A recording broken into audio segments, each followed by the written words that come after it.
Here's one that probably needs no summary, but just in case.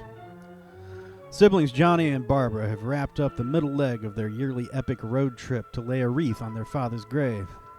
As they get out of the car, the radio comes back on, having apparently gone quiet for most of the trip. Technical problems at the station, we're told. Johnny, though, scarcely registers this bit of portent. At the grave, they trade semi-serious brother and sisterly jabs. Johnny plainly sees the trip as a chore and scarcely remembers his father. You don't sense Barbara's lost in grief either, under her false cheer. This is a stoic ritual for her. Just as Johnny's recounting a childhood moment when his father damned his soul to hell, another eerie omen he fails to notice, a pale figure appears, wandering toward them. Still playing Big Brother, Johnny makes fun of Barbara for being afraid in the spooky graveyard and pretends to abandon her to the approaching stranger. He doubles back, though, when to his surprise, the stranger actually attacks her. Johnny and the man scuffle before Johnny's felled by a nasty crack to the head. A panicked Barbara scrambles to the car but can't start it. Johnny has the keys.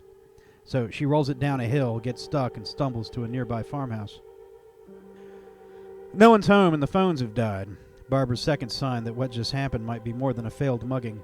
Her third is a bloody but skeletal corpse upstairs. At this point, Barbara basically loses it for good and runs out the front door, apparently ready to throw herself at the mercy of her pursuer rather than witness any further horrors.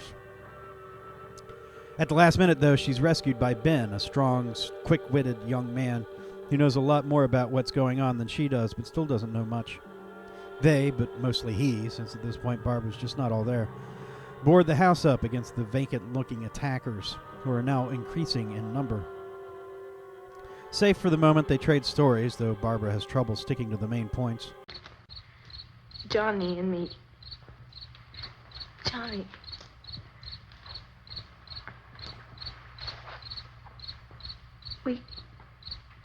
We came to put a wreath on my father's grave.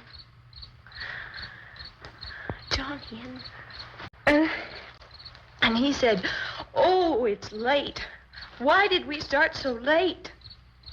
And I said, "Johnny, if you'd gotten up earlier, we wouldn't be late."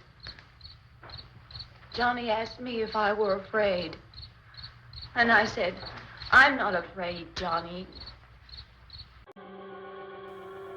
As they, or again, mostly he, try to figure out their next move, they're shocked when a middle-aged man bursts through the basement door. Turns out he and his family, as well as an attractive young couple they've picked up along the way, have been holed up down there, but have hidden from Ben and Barbara until now, mostly out of fear. Things go badly from here as Ben and Harry, the older man, snipe endlessly over whether they should board up the house or go into the basement. Meanwhile, the larger scenario unfolds first over the radio and then on a TV, which the previous owners stash in the broom closet instead of the living room, I guess to preserve the movie's narrative arc. We learn that the gang of murderers they're fighting isn't isolated, but instead is spread over much of the country. Later, and even more horribly, they're told the culprits are not mad or an invading army, but undead, who've somehow been infected with a compulsion to cannibalize in the course of their reanimation.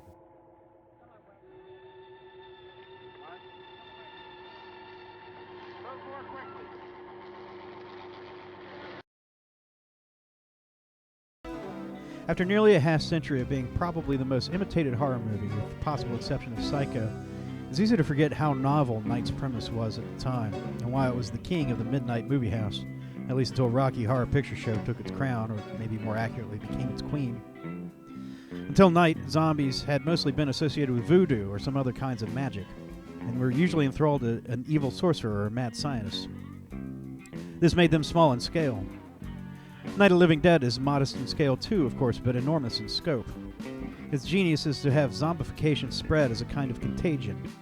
Like any living species, Romero's zombies have a racial survival strategy, though as individuals their impulse for self-preservation is spottier.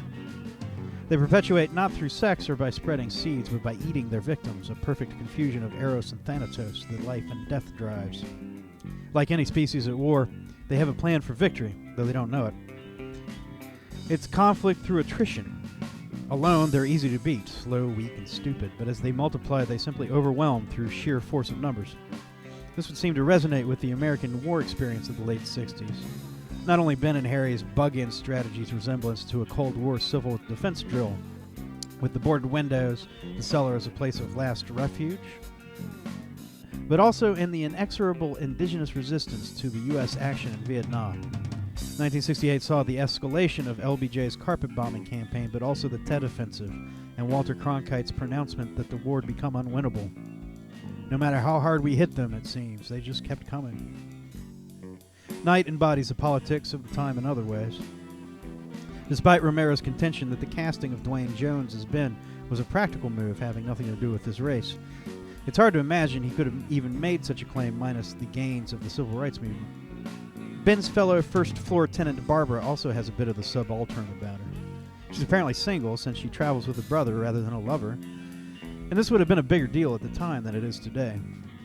And she's a nerd, a misfit with little control over her personal appearance. She can't even keep her wig straight, which becomes more noticeable once Judy turns up to provide contrast. In fact, the cellar dwellers in general feel much more traditional. Tom and Judy with their homecoming royalty good looks.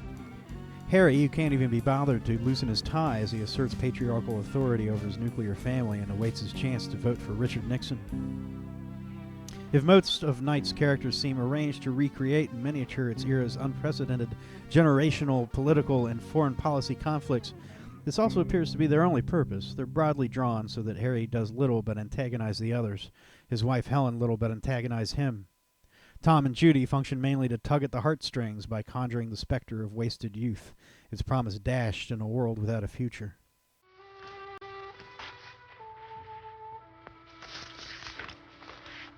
You always have a smile for me. How can you smile like that all the time? This isn't a passing thing, honey. It's not like just a wind passing through. We've got to do something, and fast.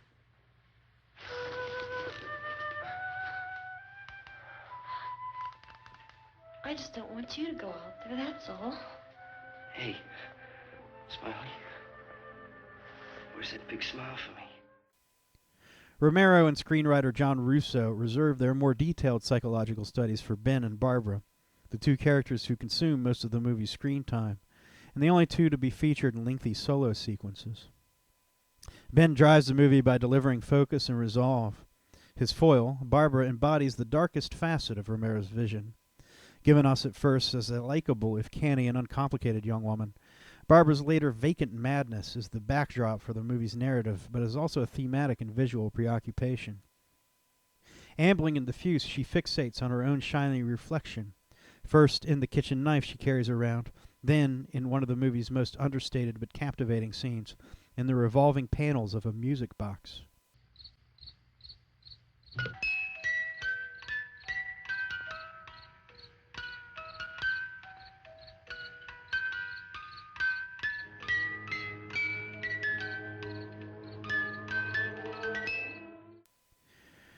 The visual metaphor for her fragmenting sense of self couldn't be much clearer.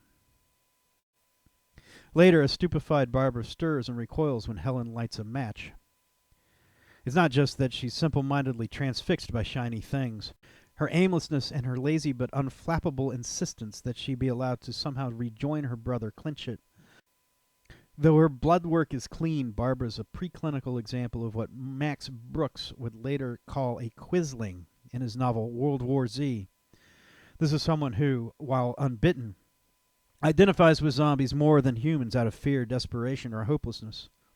Most frightening in Night is the idea that maybe more of us are like the first character we're asked to identify with than the second. That under duress, the human design will yield more Barbaras than Bens. And if that's the case, maybe humans and zombies aren't so different after all. Maybe they're our fate. Not in the sense that we're doomed to become them, but that they were always who we really are.